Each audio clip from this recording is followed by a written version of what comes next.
I'm Aryeh Schwartz along with Rachel Galligan, and welcome to the Winsidr Show where it's all about the W. This episode, we welcome back Atlanta Dream head coach Tanisha Wright to discuss the growth of the team and so much more. Let's dive in.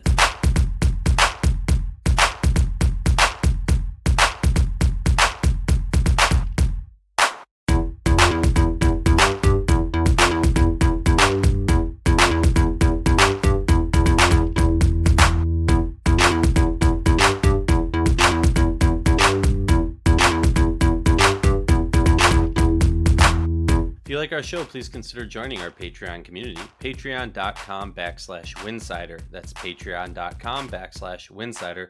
For less than a cup of coffee a month, you can directly show support for the hard work we do covering the W. Don't forget, our amazing staff has written content over at winsidr.com. That's winsidr.com. If you're looking for a fun new way to enjoy the W, join Winsidr on Playback. It's a creative new way. There's a fun community. Use the link playback.tv/Winsidr. That's playback.tv/Winsidr. It's a fun way that you don't want to miss. All right, welcome back to the Winsidr Show. We're honored, we're excited to talk Atlanta Dream on this episode. Coach, welcome back. A few things have changed since we last spoke. You now have a year under your belt in Atlanta. How are you feeling less than a week away from the WNBA draft? I'm feeling good, but everything is coming pretty fast here. I think it always happens around this time of year. But I feel good about where we are and and the steps that we've made in this off season and where we're looking forward to. So feeling good. Good. You should, because there's a lot we could talk about, a lot we could digest. I think the general consensus is there's a lot of excitement. Atlanta is trending in such a good direction, and a lot of things we could pick apart with that. But obviously, you're at the draft stage of the season. Headed into it, and primarily even headed into free agency. What were some of the goals that you and Dan kind of had going into that, of what you wanted to do with this roster and how you were going to take that next step? Yeah. We're still, you know what? That's a great question, and we're still in the building stage, right? Like last year was great, no doubt about that, but we still have steps to make, and sometimes like those steps happen just incrementally, baby steps, right? So for us coming into the off season, it really was about just getting better. It didn't matter how we got better, but we wanted to make moves to get better. And I honestly think that we've done that. You know what I mean? Now, whether or not that jump is from A to Z or A to E, you know what I mean? It's a jump for us. And bringing in Gray obviously was one.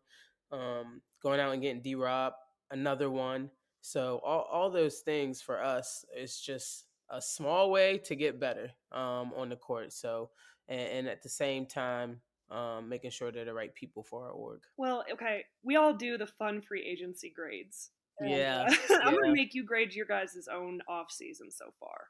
Oh, we got an A, I like hands it. I down. like it. I Hands like down, we got an A.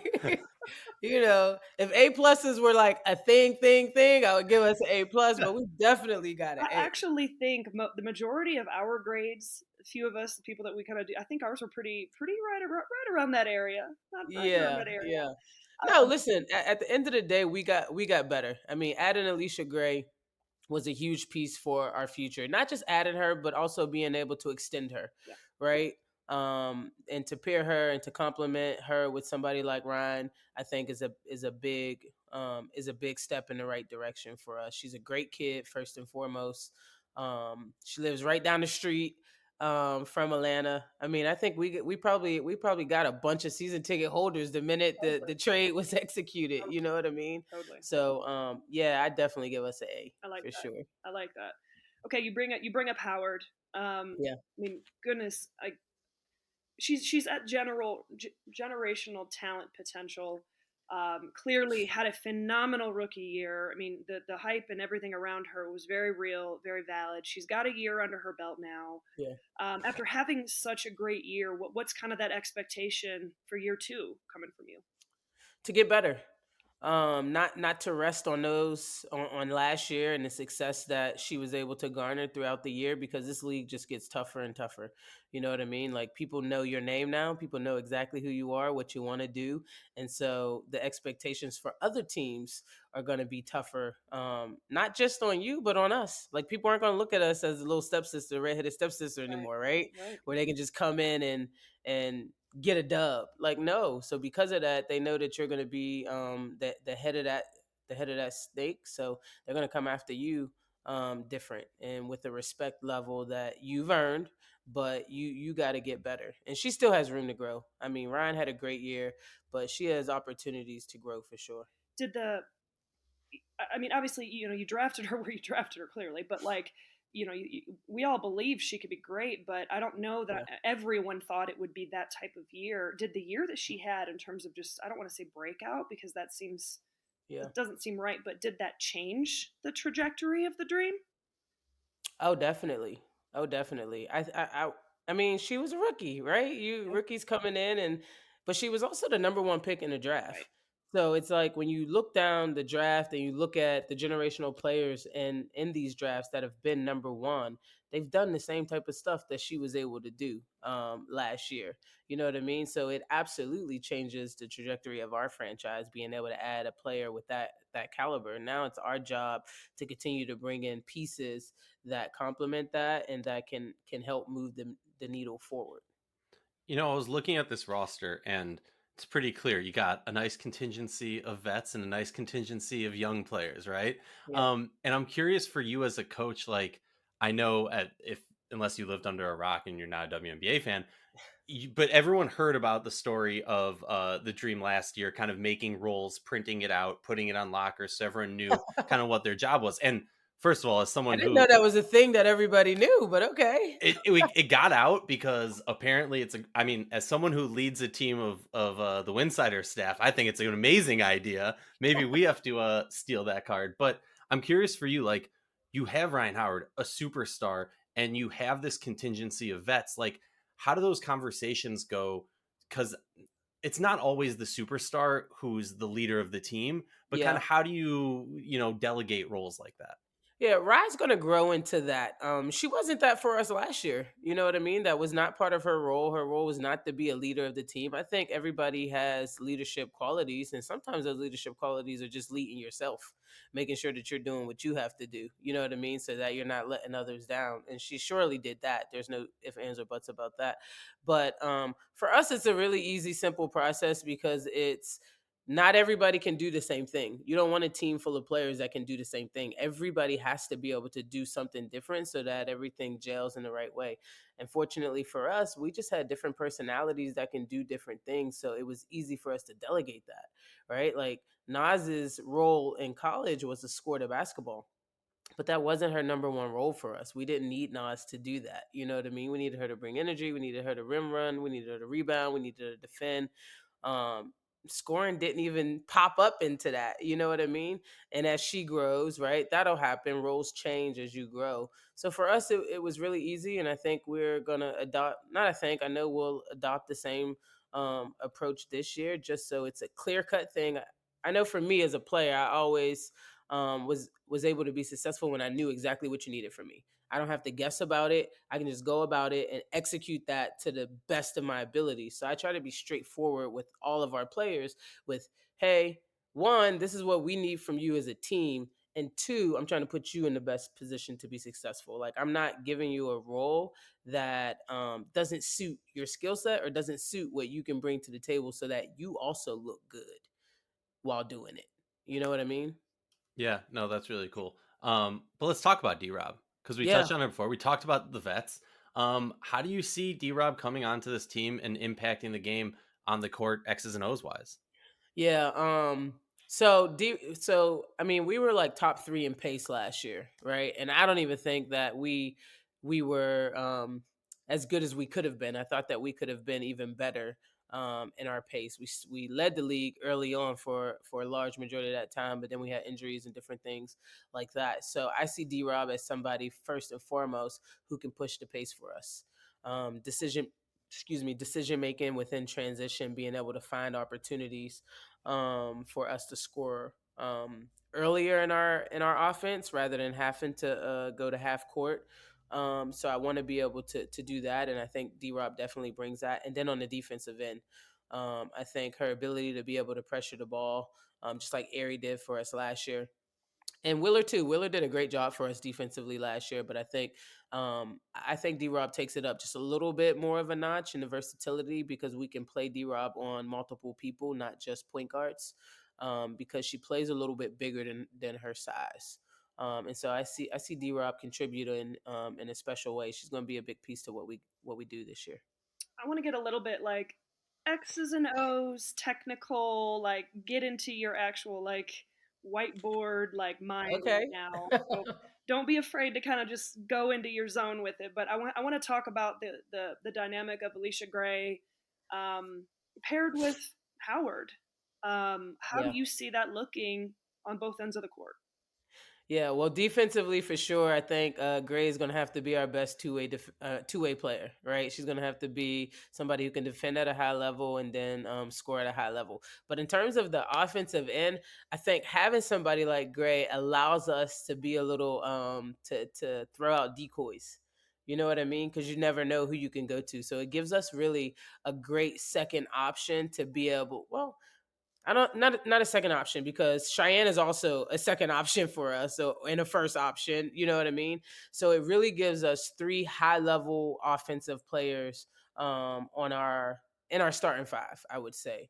Because Aryeh coming off the bench did a really good job for us last year in terms of scoring too. So I think using Gray just obviously she's somebody who can score at all three levels, right? She can get to the rim, she has the mid-range, and she can catch and shoot the three. So being able to use her just in different ways, specifically more like a decoy, like people will always think that we're going to Rye, always, right? Because of her ability. But I think Gray now adds to that too if we want to have the ball in a guard's hand and get some looks like that. Well, it's just fascinating to me. Like this time of year, you've got to be watching. So I would imagine, you know, you obviously have several months here when the season's over and in this space where you're not just watching next level talent, but just trying to, piece together your own team and some of these new players that you've added, the young talent that you have, the veteran leaders that you've brought in. How do you, how do you as a head coach, especially this time of year, Yeah. most effectively orchestrate your offense? I know a lot of that you only have a short amount of time in camp, so it's like clearly not a ton of it's happening there. So you have to be building that vision and what is this going to look like before. How do you orchestrate that offense and putting these players, getting to them to their spots, getting them to the places where they can be most successful? How do you as a head coach go about doing that? Yeah, for us it's a little bit different because of the style that we play. We play a lot of read and react. So it's not so much orchestrating from my end. It's really like them getting together and playing and feeling each other and looking. But what we do as a coaching staff is try to add layers to what we already have. So for instance, we didn't do a lot of backdoor cutting last year because we just didn't have many rules in or different things like that. But that's a layer that we'll probably add in this year. Okay. You know what I mean? So opportunities for the girls to back cut on certain actions and different things like that. Because we run a lot of actions, not necessarily set plays or anything like that. So for us, it's about adding layers and figuring out which layers are going to fit the personnel that we have.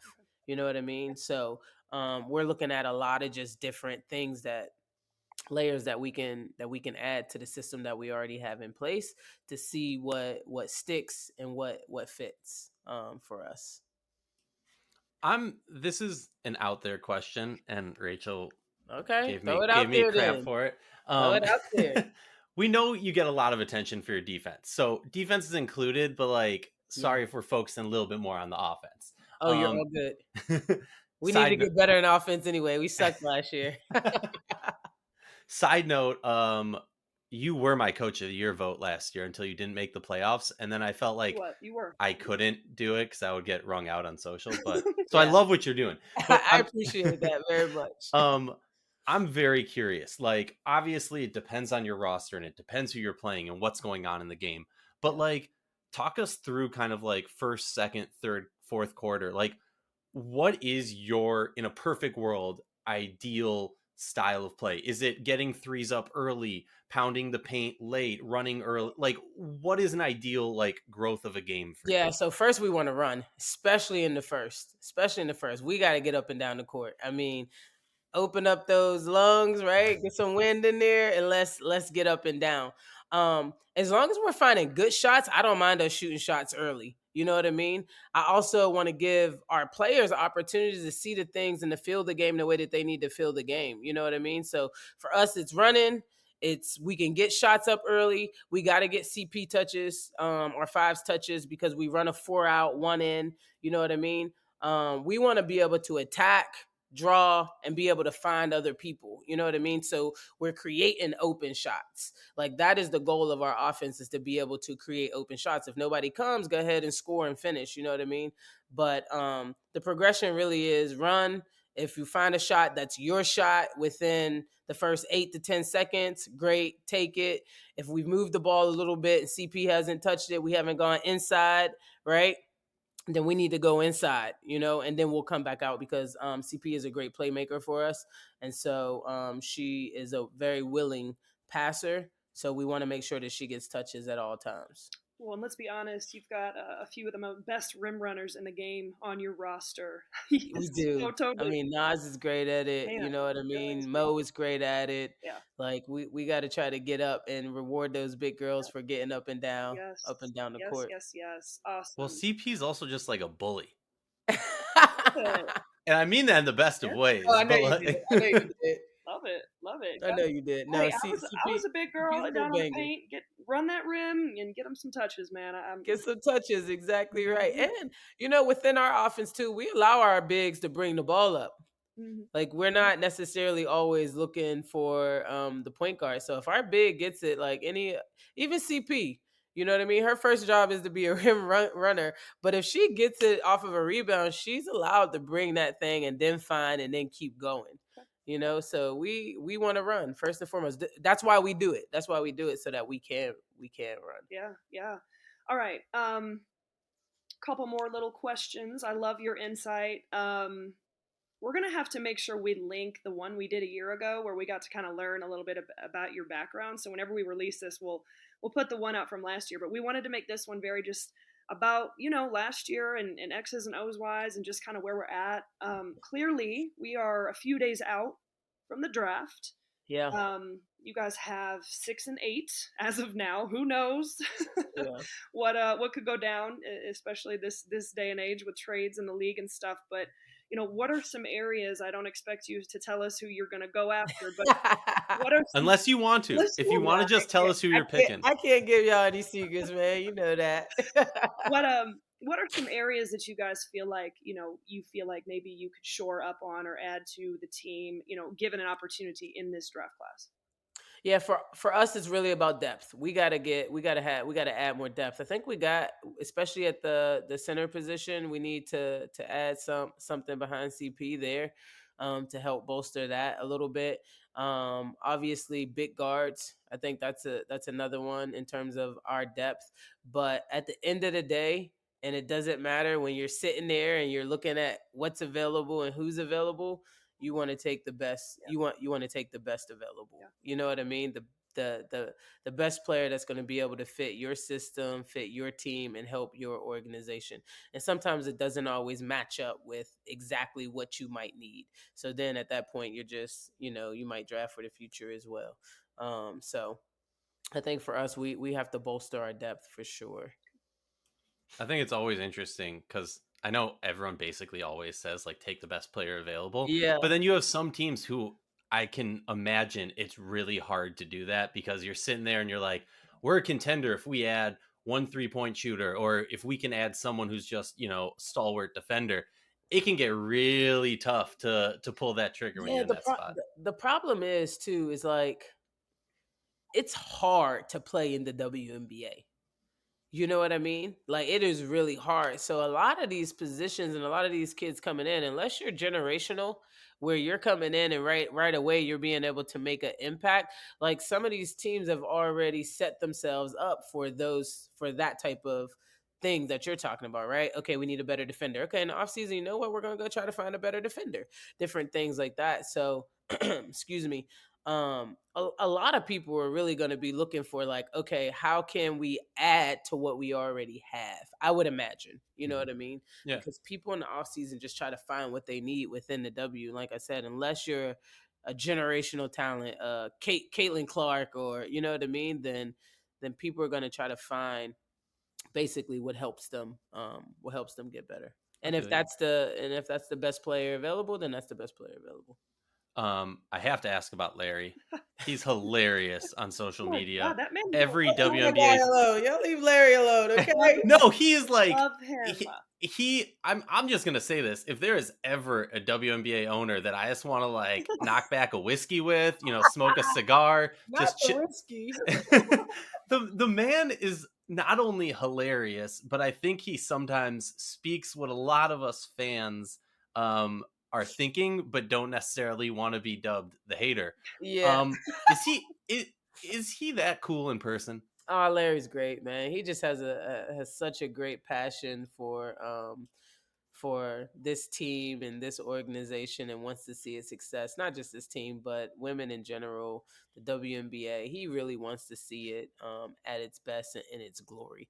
So the comments and everything you get from him, and the rhetoric that you get is really coming from a place of just love. Like Yeah. he really wants to see it do well and succeed, and he in his mind he can see it. Like he has the vision of how to get it there, and so he shares what he shares with that in mind for sure. Yeah, we got to get him on the show at some point. You should. Hey, he might like that. I will. There might have already been some discussions. It might be in the works. I He can't. might like that. All right. Let's get into the really difficult portion of the show. Just kidding. Our little rapid fire section, just to kind of Ooh, rapid fire. get you send it off on your way into this draft and finish up this week strong. Again, take as much time as you want. It's really not rapid fire. Aryeh, Okay, I'll try to go rapid fire. there you Let's go. see. Aryeh, take it away. Would you rather have your team get a steal or hit a 3? Hit a 3. Mountain or a beach? Beach, easy. Ooh, she didn't even flinch on that one. A home win or an away win? Ooh, home win. Home crowd, everybody in it, energy, Whole vibe. home win. Yeah, okay. Would you rather win the Commissioner's Cup or set a Atlanta Dream regular season record? It can be any record. Ooh. That's a hard one. I'm gonna say this for the players. Show me the money. I'm gonna say this one for the players. My players would love that. All right, 10 seconds left, down 2. Do you go for the win or do you go for the tie? I know it's situational, but you got to pick one. Are we home or are we away? You're home. We go for the tie. Okay. Home, we go for the tie. Away, we go for the win. Love that. League expansion or roster expansion? Both. Final Why one. not? Who did you have in your bracket win in the national championship? I did not fill out a bracket. Okay. That is such a cop out, but I love it. It's the truth. It's the truth. I have not filled out a bracket in, when I say years, like I know I'm not that old, but I watch obviously because Yeah. it's my job. You know what I mean? But like before I was in W, like I barely even watched until like the Final Four, to be honest with you. Yeah. I was always one of those people, like once we got knocked out of the tournament, I can't stomach to watch that shit, you know? And so like I'm still sort of like that, you know, as my team's not in it, so it's hard to stomach it Okay. at times. I you know? respect it. I respect it. Coach Wright, we are so thankful to have you on the show again. Thanks for Best of having me. luck headed into the draft. I know you're headed into training camp soon. We are excited to kind of follow you this season. We wish you the absolute best of luck, and we cannot wait to see this franchise continue to take the steps forward that you guys have built on so far. Thank you so much. I appreciate you guys having me. I appreciate all the support that you're giving, not only to us, but obviously into this league. And just kudos to you guys for using your platform to raise awareness on the dub and the players and different things like that. So much appreciated. Thank you.